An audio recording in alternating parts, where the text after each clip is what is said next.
एक समय की बात है। तीनों लोकों में नारद मुनि का नाम बड़े सम्मान से लिया जाता था। देवता, आर्षि, गंधर्व सभी उनका आदर करते थे।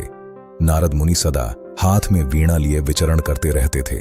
उनके मुख पर हर समय एक ही नाम होता था, नारायण नारायण।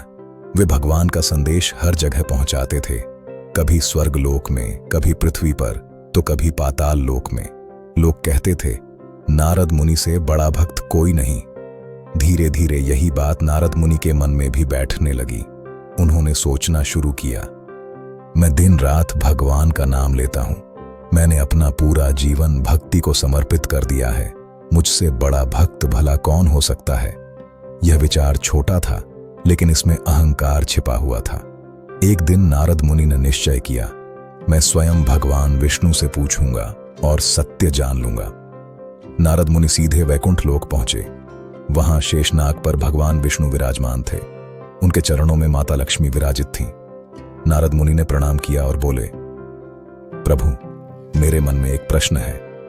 भगवान विष्णु मंद मुस्कान के साथ बोले, पूछो नारद। नारद मुनि ने कहा, प्रभु, क्या इस संसार में मुझसे बड़ा भक्त भी कोई है।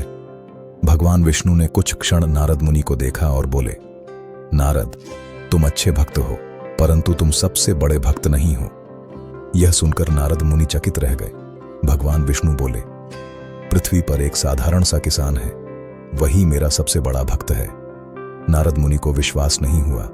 उन्होंने सोचा, एक किसान जो मिट्टी में काम करता हो, न शास्त्र जानता हो, न भजन करता हो।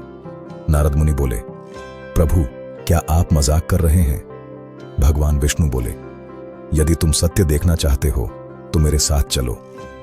भगवान विष्णु नारद मुनि को लेकर पृथ्वी पर आए। वे एक छोटे से गांव पहुंचे। सुबह का समय था। किसान अपने घर से बाहर निकला। उसने आकाश की ओर देखा और कहा, हे प्रभु, आज का दिन अच्छा हो। इतना कहकर वह अपने खेत की ओर चल पड़ा। नारद मुनि आश्चर्यचकित रह गए। न कोई पूजा, न माला, न भजन। किसान पूरा दिन कठिन परिश्रम करता रहा।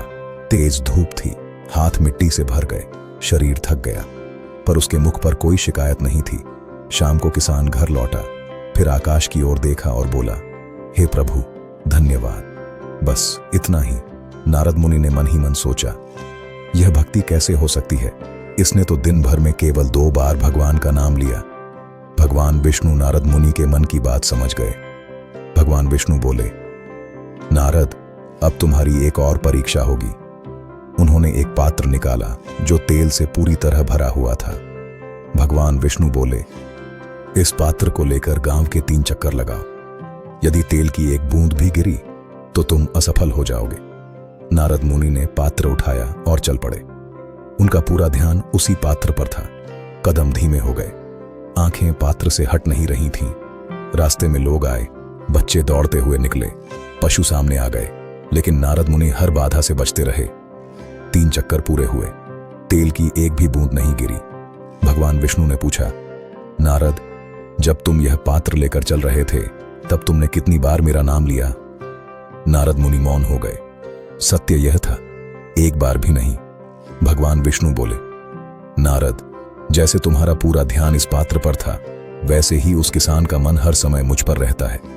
वह कम नाम लेता है, पर उसका मन मुझसे कभी अलग नहीं होता। वह काम करता है, पर मुझे याद रखकर। वह मेहनत करता है, पर विश्वास के साथ। भक्ति केवल माला फेरने का नाम नहीं है, भक्ति मन से जुड़ी होती है। नारद मुनि की आंखें खुल गईं।